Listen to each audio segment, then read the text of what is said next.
what happens when the fourth turning meets fifth generation warfare.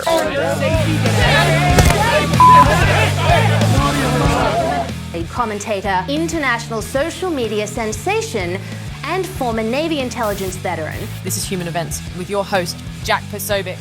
Christ is King. All right, Jack Posobiec, this is day one. We've entered the territory of Ukraine, just went past the Polish border checkpoint at Przemysl, then came across the Ukrainian border.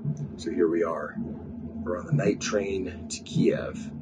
And 3 years ago, I was on these very same train tracks. You might remember the podcast that I did that night with my brother at the start of this war, the night train to Odessa. Here we are 3 years later. So many things have changed. President Trump is back in office. President Trump has signaled that this war is to come to an end. And he has now dispatched his envoys across the continent of Europe. So Pete Hegseth is on his way to the NATO conference in Brussels. J.D. Vance is going to be finishing things up in Munich at the security conference, which is Davos for defense. And then Scott Bessent is on this very train right now, the Secretary of the Treasury. He's going to be going across to Kiev to present Zelensky a sweetheart deal, a deal that he can't refuse, a 5-part deal. The deal that President Trump has come up with for Ukraine is hugely predicated on not only securing the peace, keeping Ukraine out of NATO, which of course has always been Russia's red line. There's going to be obviously a land swap, so a question of the Ukrainian territory, which is currently held by Russia, some Russian territory in the Kursk region that's currently held by Ukraine that will be swapped back.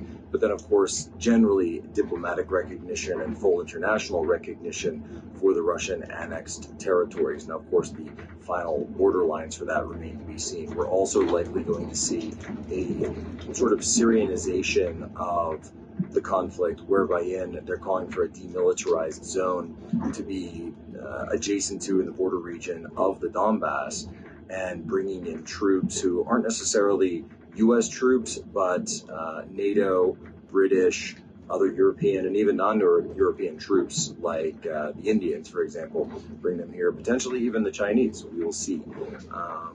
That's not something that I've been privy to, but that's the general scope of the discussions right now for what we know in terms of the peace deal that, of course, this was already leaked by Keith Kellogg, from Keith Kellogg, and leaked a few days before his trip. He'll also be coming to Kiev. And so when we see, so you have the diplomatic piece, you have the military piece, which includes Ukraine not going into NATO, and this bit of the DMZ and the international force that's going to secure the DMZ. But then what Scott Bessent is here to do is he is going to be presenting to Zelensky this new idea of U.S. economic investment into Ukraine. This is President Trump's idea. It goes along the lines of the Sovereign Wealth Fund. So looking at, as we know, publicly reported already, the rare earth minerals, as well as energy, and including infrastructure, so the rebuilding of Ukraine, having U.S. investment into that, and potentially even U.S. ownership, or at least that ownership stake in it, in terms of the Sovereign Wealth Fund. The idea is that's also going to provide a sort of security and a sort of stability, whereby Ukraine's not going to be part of NATO, but if the U.S. has those interests and ownership stake in that area, particularly even something they may be looking at the port of Odessa, that this could be a huge game changer for the Americans.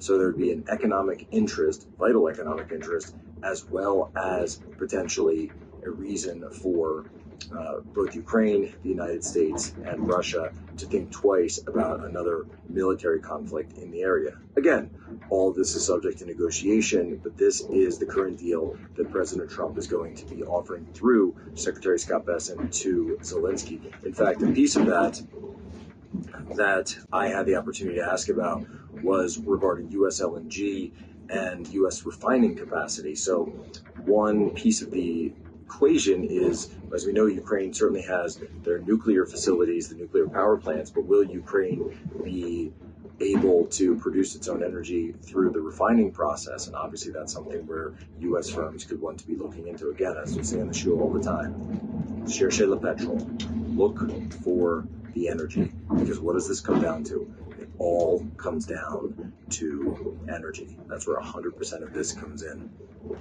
So looking forward, you've also got the LNG. So Ukraine has they have their pipeline infrastructure and their pipeline platforms.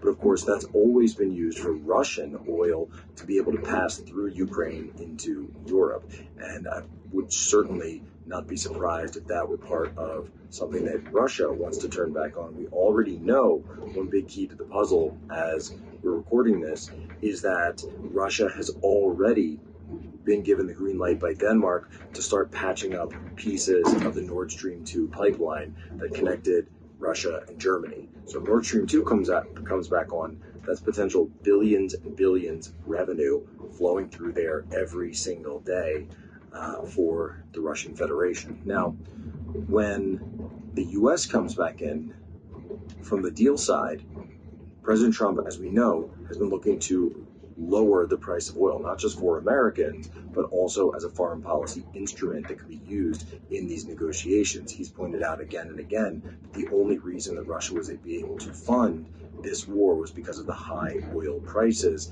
that existed in the Biden regime. These were conditions that Biden and Jake Sullivan absolutely created. So they would never have been able to do that. The Iranians would never have been able to fund operations across the Middle East, and the Saudis never would have been able to buy up half of the PGA, as a matter of fact. And again, a lot of that's predicated on national sovereign wealth funds, which is something that President Trump wants to put the U.S. in the driver's seat on for having our own sovereign wealth fund. Obviously, as you can tell, I'm here on the Treasury trip, so we're learning a lot about economics. So a huge piece of that that I asked the Secretary was, well, why not have U.S. LNG be sold to Ukraine and have that be a part of the deal? One of the questions they said was, well, Ukraine doesn't have the infrastructure facilities for receiving the LNG. They don't have an LNG platform. And I pointed out, well, Poland has an LNG platform, so couldn't some of those pipelines or potentially some of that pipeline infrastructure simply flow in the other direction? And so instead of the Russian oil flowing to Europe, you have American LNG coming through Poland and flowing to Ukraine. There may be a way for that to take place, so we'll see if that happens. We'll see how the negotiations go. When we embarked on this trip, they didn't have it set up already, and it certainly wasn't public. And of course, if you're listening to this, it's only because I'm already safely out of the territory of Ukraine. And look, when it comes down to it, the idea here is that for operational security purposes, we're not going to be putting that out publicly because we don't post anything when we're in a high-risk area unless we're already out of that high-risk area. So, of course, I'd like to maintain that operational security while I make my way to the NATO conference in the coming days. So, looking forward to all of this, we have to understand, and Zelensky has to understand, that the first deal is always going to be the best one. The first deal is absolutely, this is the Gucci deal. This is President Trump coming in and saying, I want to end this war. And also look at this economically. I want there to be an economic benefit for the American people, but also I want to stop the killing. So how can the American people achieve anything? How can the American people actually get something that they want and something that will help them out of this? So rather than putting tariffs on just countries that we trade with, why not also increase U.S. investment stake, increase U.S.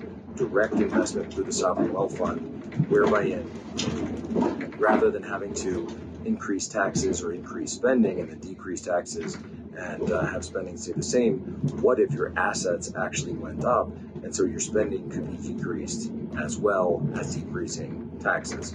Again, this is President Trump's plan. It's a bold plan. It's a completely different way of looking at government. It's a completely different way of looking at what our government can do and what it is. Because we've always seen for governments in the past, it's tax the American people, you spend, but the government has never really done anything in terms of a money-making endeavor.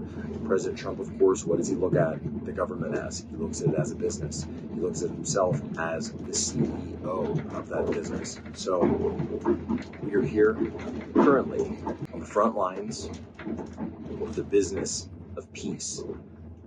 And peace is costly. And that's what this is about. What is the price to stop the war?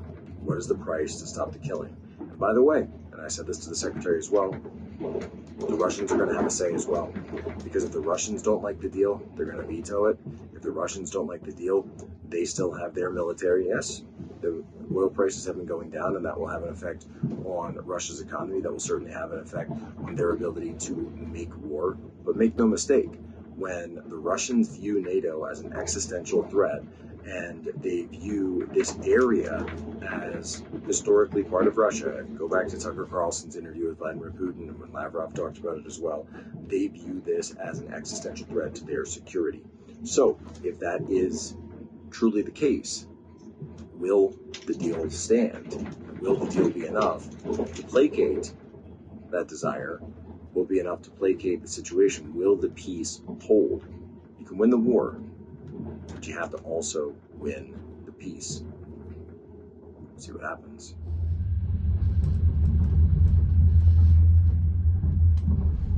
So here we are. Day 2 begins on the outskirts of Kiev, Ukraine. Come through, spent the night here on the train. Palatial accommodations, as you can see. Just about 20 minutes now from arriving at Kiev Central Station. We were here, Human Events Daily, just about 3 months into the outbreak of the Ukraine-Russia war. And now we are again, 3 years later. You're here at the start. Hopefully, here what should be the end. See the frost on the ground. Some snow, not too much. Smoke coming up from the chimneys as we pass by the villages and settlements outside of Kiev. And later today, Secretary Bessent will be meeting with President Zelensky, presenting that new deal to him from President Trump in person, by the way. Not going to Munich, not going to Vienna or Brussels or those places. No, we've come all the way here to Kiev, to the center of things, to the heart of the matter, to directly get down to business. So that's where we're going to go today. The house is now starting to get a bit larger. We get closer and closer into Kiev proper. It won't be long now.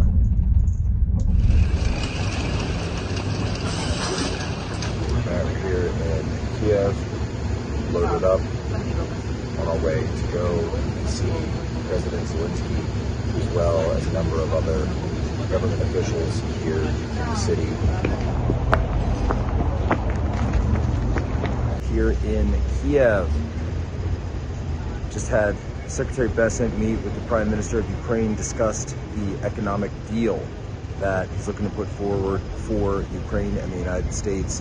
He said he wants to intertwine the economies, continue material support for Ukraine from the United States side, as a signal both to the Ukrainian leadership and the Russian leadership that America does intend to support a fully and independent Ukraine. The United States is committed to Ukrainian independence and is also committed that the American people will also understand what we're doing here.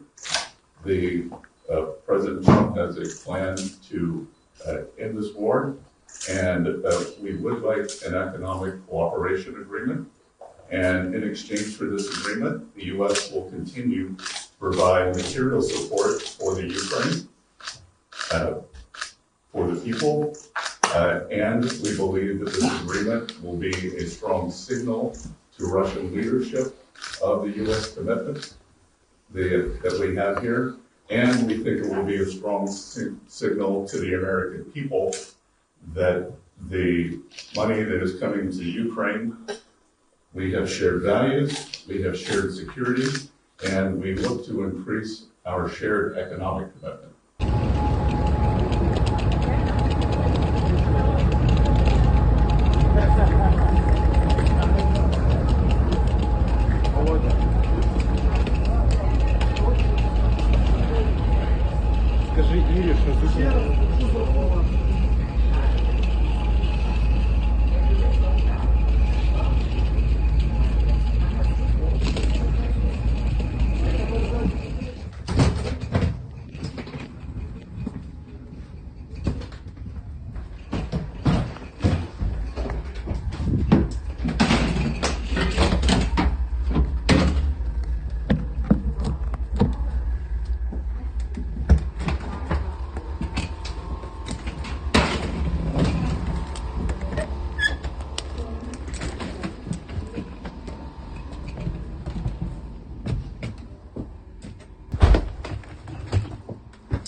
That's how we do that.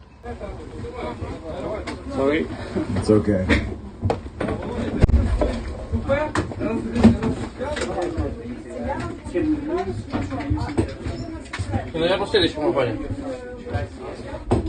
We are back on the night train. We've just left Ukraine, where Treasury Secretary had a direct meeting with the delegation and President Vladimir Zelensky.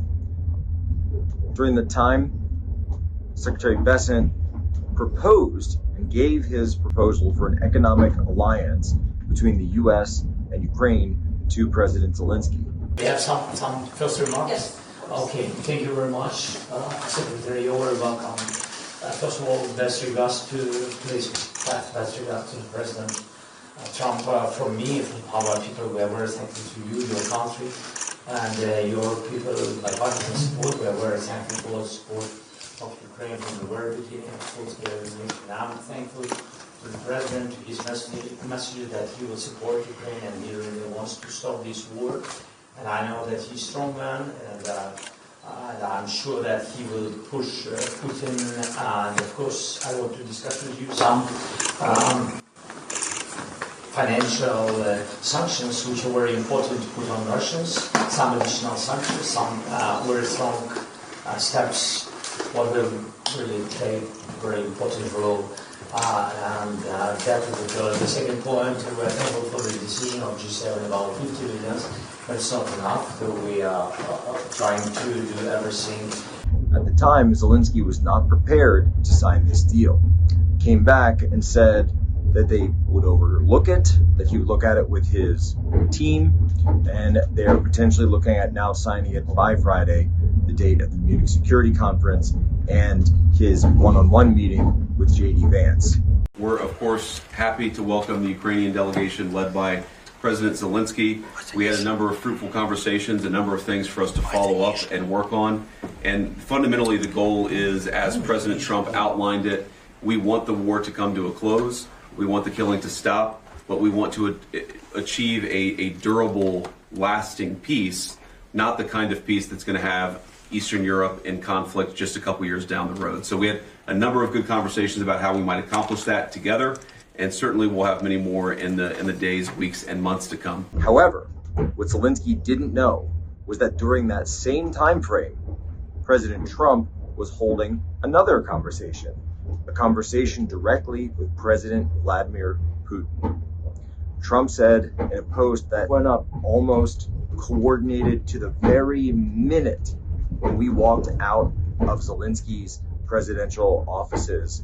He essentially was saying that the United States and Russia are going to look to work together on all partnerships, all cooperation, working together not just to end the Ukraine war, but also looking to potentially open the door towards renormalization of ties economically and otherwise between Russia and the West.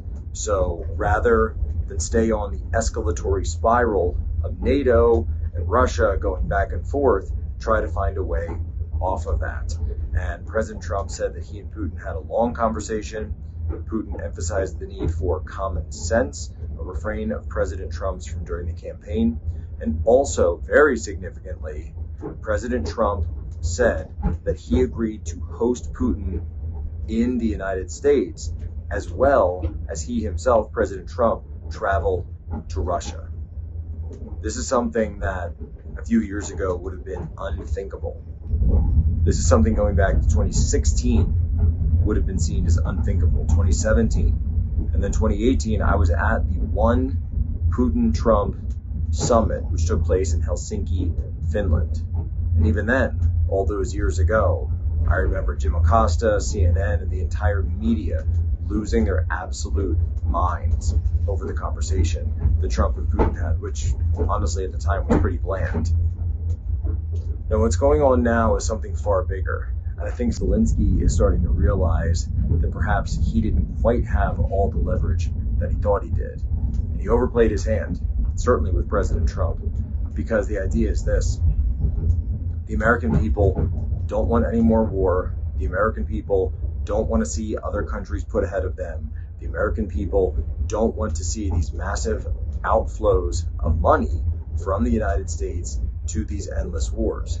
And so if there's some economic viability project, this is of course what President Trump's plan was, talking about the minerals, other resources, a deal that could be done between the U.S. and Ukraine, that's something that perhaps the American people can get behind. But this idea of continuing to fund an endless war, simply not in the cards. And so Zelensky going and acting like this thing can go on indefinitely, I think it gravely underestimates the mood of where the American people currently are. And I think it gravely underestimates his own leverage as he sits there in Kiev. Now, President Trump has said he wants to end the war and is certainly willing to do so in a way that sets up Kiev for at least a peaceful future and peaceful success, because he doesn't want it on his head that the war continued or that he wasn't able to get a peace deal done.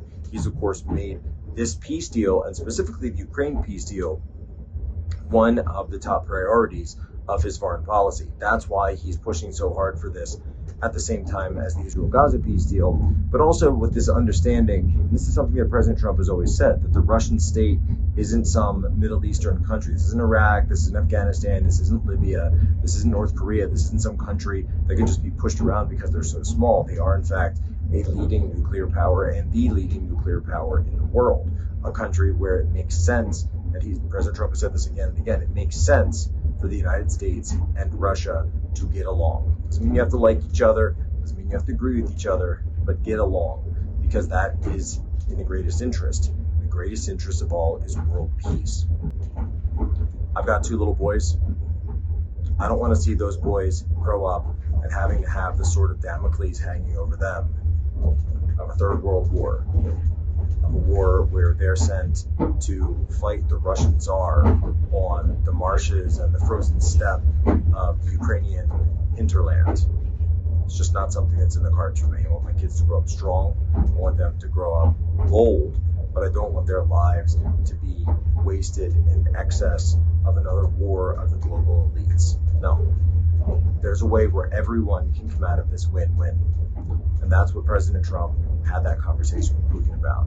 And then President Trump turned right around and called President Zelensky. And Zelensky, once again, committed to peace and is also looking for that security partnership. And so, folks, as the night train continues, we will continue on.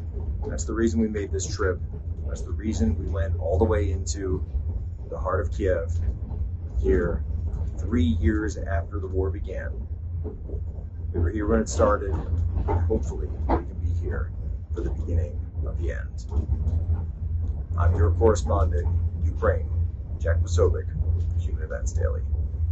Ladies and gentlemen, as always, you have my permission to lay ashore.